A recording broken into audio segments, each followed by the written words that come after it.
Hello and welcome to How to Plot on One Page. So this is day 1 of 7 and I'm really excited to get started.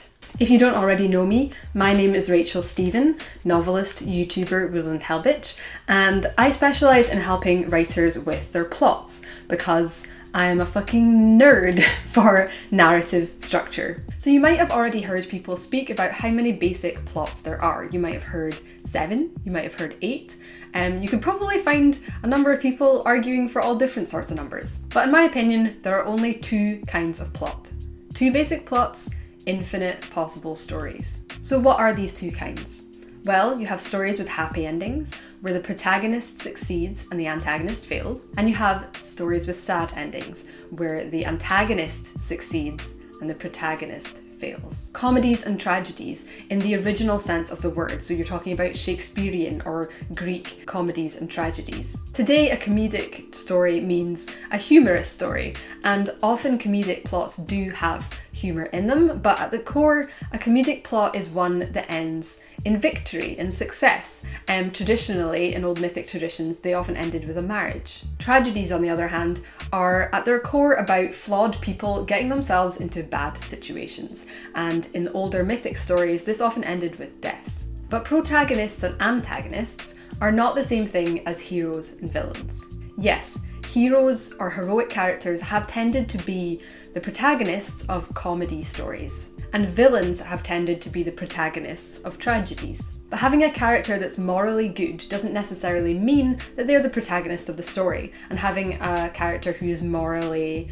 bad or a little bit grey doesn't necessarily mean that they're the antagonist of the story. It's all a matter of perspective. All stories have 2 forces in conflict, one which fails and one which succeeds. In a comedy, the protagonist succeeds. In a tragedy, the protagonist fails.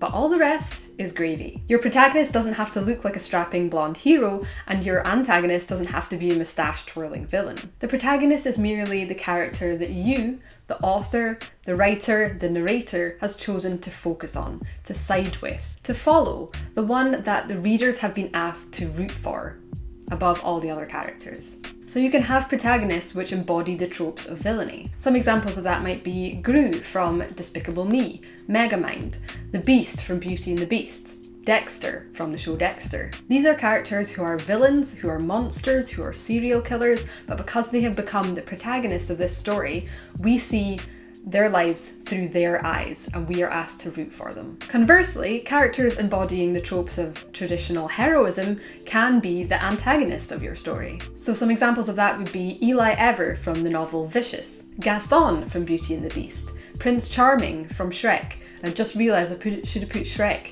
in the previous one because he's an ogre, but he's the protagonist. So the point is, protagonists and antagonists don't have to be or look any particular way. It's all about what you, as a writer, want to focus on and who you want to be sympathetic to and who you want to be unsympathetic to. Every plot has 2 sides, and who the antagonist and antagonist are is just a matter of which perspective you're looking at it from. Stories, especially mythic or heroic stories, tend to assign moral value to everything. But at the heart of it, a comedy is just a story of a character who succeeds, and a tragedy is just a story of a character who fails. So, we know there are 2 basic kinds of plots. Tomorrow we're going to look at where story structure comes from and why it resonates, and why it's worth following a structure at all, why it helps us to write better, more awesome, more emotionally resonant stories. I'm so excited for this one, you guys. I'm so excited. If you've watched my YouTube videos on the plot embryo before, you will probably recognise quite a lot of overlap in between what I cover in this 7-day course and what I speak about in those videos. But the next video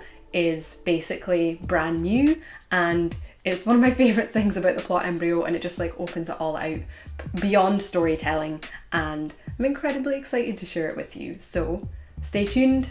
Check your inbox tomorrow for that video. Okie dokie, so I'll catch you in your inbox tomorrow. Hello and welcome to blah blah blah, the window's open. Let's try that again. Agonists. Oh, do I have space to cross that next? What's happening here? Oh, we overfilled this.